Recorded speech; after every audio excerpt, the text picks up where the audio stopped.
Bonjour, ici Davy pour tonwebmarketing.fr. Aujourd'hui, je vais vous présenter un outil gratuit qui vous permet de prendre des captures d'écran et des vidéos de votre écran et de les partager rapidement. Donc cet outil s'appelle Jing et vous pouvez le télécharger sur techsmith.com/jing. J'utilise cet outil très souvent pour partager des vidéos ou des photos avec mes designers ou programmeurs pour un travail.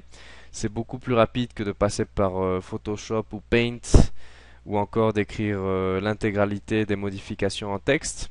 Donc je vais vous montrer tout de suite son utilité.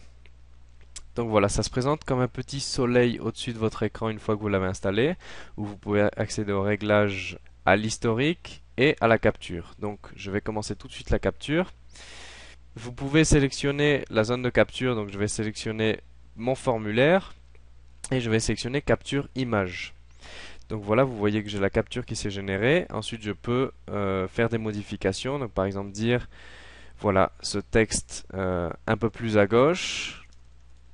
Vous pouvez également encadrer des zones, changer le texte. Et vous pouvez également surligner. Donc par exemple, je vais surligner le mot guide et je vais dire remplacer par ebook. Je vais le déplacer un petit peu au-dessus. Voilà. Donc ma capture est prête et maintenant je vais l'enregistrer sous Dropbox. Ici vous avez un tas de boutons. Je vais vous montrer après quel type de boutons vous pouvez avoir ici et quel est l'intérêt de les avoir. Donc voilà, je vais sélectionner Dropbox. Voilà, il me dit que ma capture a bien été sauvegardée et que le code est prêt à être copié. Donc je vais envoyer l'email à mon programmeur. J'avais déjà fait une capture, donc voilà. Je la copie et voilà, c'est bon. Mon email est prêt à être envoyé à mon designer. Et il a toutes les instructions et ça a été fait en moins de 2 minutes. Vous pouvez également prendre une vidéo, donc je vais reproduire la même opération. Capture, je sélectionne ma zone. Capture vidéo, donc vous voyez qu'il y a une zone de vidéo qui se met en marche. Et voilà, vous pouvez commencer à parler, à dire je veux ce bouton en bleu plutôt qu'en rouge, j'aimerais que tu me fasses le livre un petit peu plus grand, ce texte un petit peu plus à gauche. Voilà, une fois que votre vidéo est prête, vous cliquez sur Stop. Donc voilà, votre vidéo est prête et maintenant pareil, vous pouvez la partager, vous avez tout un tas d'options en bas. Donc vous pouvez faire la même chose, la mettre dans votre Dropbox et l'envoyer à votre designer. Moi en général j'utilise l'option qui est incluse dans Jing qui est partager sur screencast.com. Donc vous cliquez sur ce bouton partager sur screencast.com et vous voyez que la vidéo commence à s'envoyer sur le site. Vous avez plus qu'à attendre quelques minutes et Jing va vous renvoyer le lien. Vous aviez aussi une autre option qui vous permet de renvoyer un lien pour l'inclure sur votre site. Par exemple, vous voulez filmer un tutoriel, vous filmez votre vidéo, vous l'envoyez sur screencast.com et ça vous renvoie un code HTML pour l'inclure directement sur votre site. Donc en moins de 5 minutes, vous pouvez faire une vidéo, la mettre sur le site screencast.com et la publier sur votre site instantanément.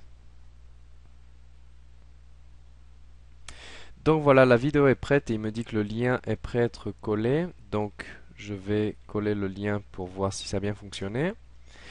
Pareil, vous pouvez l'envoyer à votre designer aussi. Voilà, comme ça il peut regarder la vidéo et être au courant des changements dont vous avez besoin. Donc voilà, on voit que la vidéo a bien été envoyée et qu'elle est prête à être visionnée.